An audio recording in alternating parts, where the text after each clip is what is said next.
Hello, good evening বন্ধুরা, কেমন আছো? Aparna simple house. দেখো, ভাতের থালি সাজিয়ে নিয়েছি ডিনারের জন্য। দু রকমের নিরামিষ সবজি আছে, রুটি আছে, ভাত আছে। এখানে রুই মাছের সবজি আছে।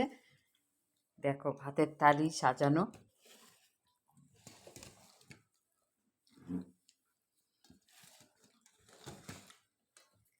আর রুই মাছের সবজি আছে ফুলকপি আলু দিয়ে। আমি ডিনার একটু তাড়াতাড়ি খেয়ে নিই রাত্রে। আর ভালো লাগলে পাশে থাকবে, সাথে থাকবে, সাপোর্ট করবে আমাকে। আমিও তোমাদের সাপোর্ট করব সবসময়। পাশে থাকো। আর লাইক কমেন্ট শেয়ার। আর ডিনার দেখো, ভাতের থালি সাজিয়ে নিয়েছি। Like comment share.